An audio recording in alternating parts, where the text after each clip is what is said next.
À ton avis, qu'est-ce qui freine le développement de l'Afrique? Les Africains, ils sont pas, ils sont pauvres mentalement.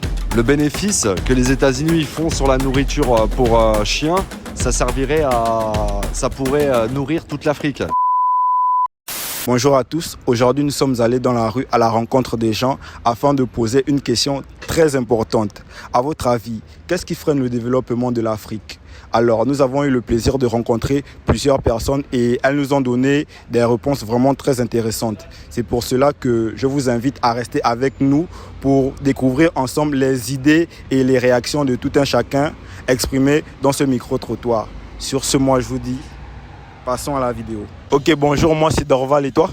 Gabriel. Moi, c'est Samuel. Jonathan. Moi, c'est Anthony. Darlene, Leslie. Et vous?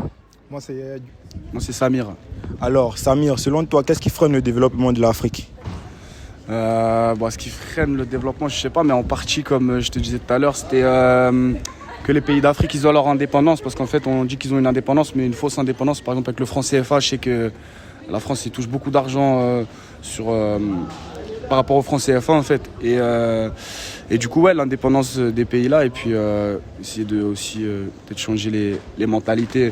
Je parle de ceux qui habitent en France, parce que je pense qu'au bout d'un moment, il faut se sentir concerné, il faut faire des choses, tu vois, il ne faut pas juste laisser, juste regarder les trucs se passer. Et du coup, ce que vous faites, c'est bien, parce que vous bougez un peu, comme tu as dit, pour j'ai les consciences. Après, freine le développement, moi je sais pas trop, mais déjà, je pense que ce serait pas mal d'avoir l'indépendance, comme je crois que c'était Kadhafi qui avait voulu faire ça.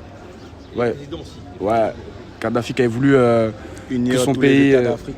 Ouais, et puis qu'ils aient leur propre monnaie, qu'ils puissent se développer en fait. Là, on leur laisse pas trop le choix, tu vois. On va piller ce qu'il y a là-bas à piller, puis quand il n'y a plus rien, on les laisse comme ça. Puis même les dirigeants aussi sont corrompus. Il y a la corruption, donc ça aide pas. Et le peuple, malheureusement, il en pâtit de ça, de cette situation. La mentalité.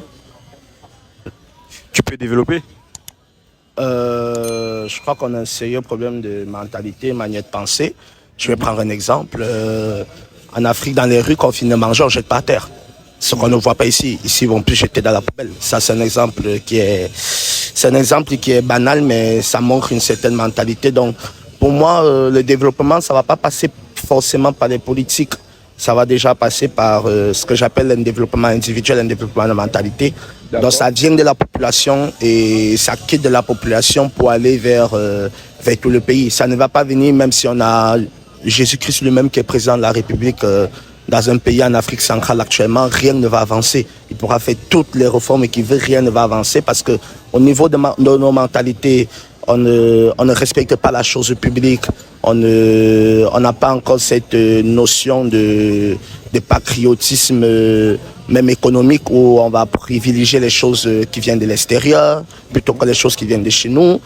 Si on met un KFC ou un McDonald's au Cameroun, personne ne va plus aller chez la grand-mère qui vend les beignets en route. Parce que tout le monde va aller vouloir se filmer chez KFC ou je sais pas quoi.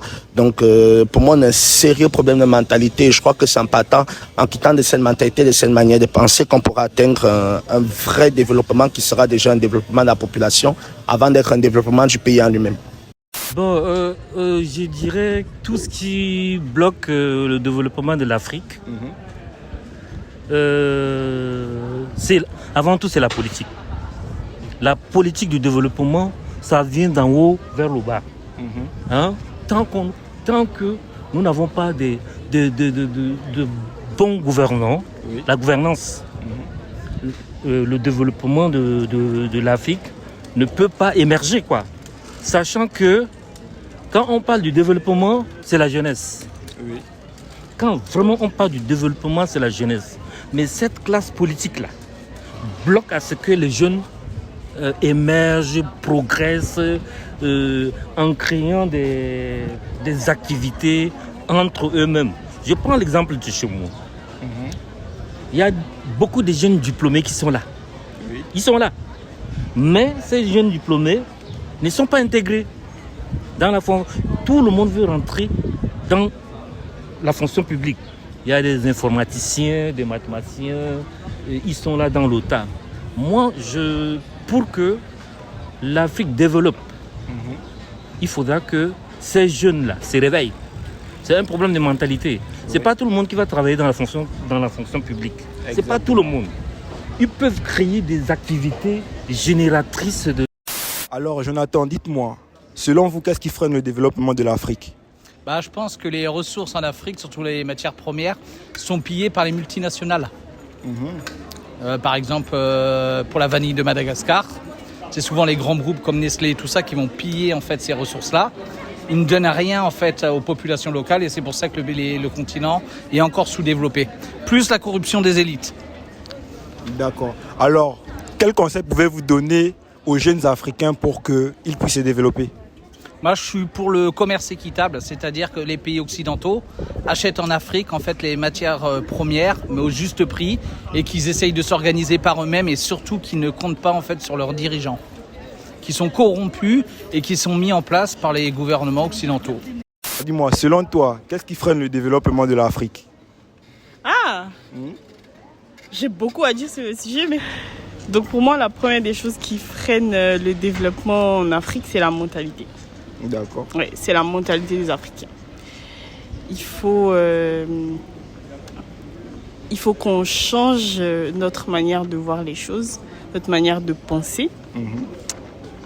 C'est ça qui va faire le premier pas en fait vers un développement, vers la possibilité de faire d'autres choses.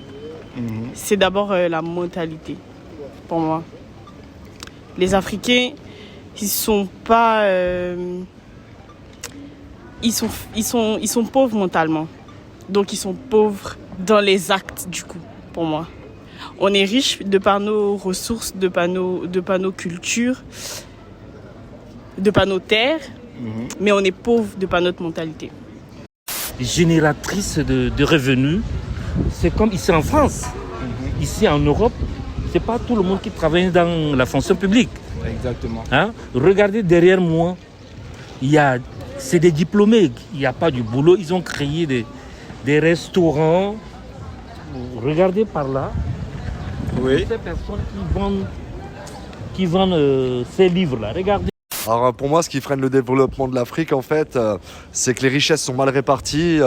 Les premières puissances mondiales comme les États-Unis, la France, le Royaume-Uni, l'Allemagne répartissent mal leurs richesses. C'est eux qui tiennent. Israël aussi, c'est eux qui tiennent l'économie, si vous voulez. Et voilà, par exemple, j'ai entendu dire que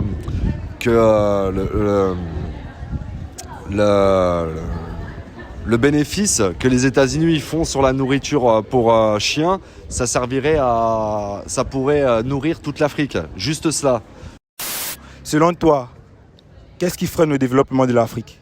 Ce qui ferait le développement de l'Afrique, pour moi, ça serait que les autres continents puissent se permettre de les aider au lieu de venir leur voler leur puissance et que ça arrangera la galère dans le monde. Alors, quel conseil donnes-tu aux Africains pour pouvoir se développer?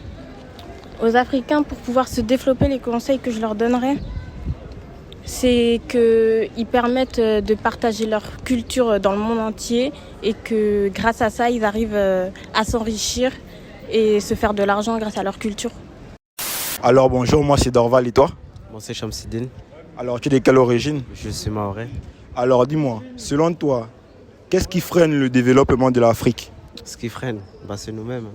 C'est nous-mêmes, c'est-à-dire? C'est-à-dire qu'on peut très bien faire de l'argent en rentrant chez nous, c'est-à-dire développer l'Afrique, mais bon, on reste ici. On reste ici? Et on consomme ici. Mais il n'y a pas une raison pourquoi selon toi on reste ici? Pourquoi selon nous on reste ici? C'est-à-dire on devient meilleur médecin, mais on reste ici. On peut très bien devenir meilleur médecin et aller retourner chez nous. Vous voyez de quoi je parle? Peut-être parce que chez nous il y a, on va dire quoi? Pas forcément la guerre, il n'y a pas la guerre partout, tu vois. Peut-être nos dirigeants aussi ne font pas ce qu'il faut. Après, nos dirigeants aussi, comment je pourrais dire? C'est des pions, c'est des gens qui sont...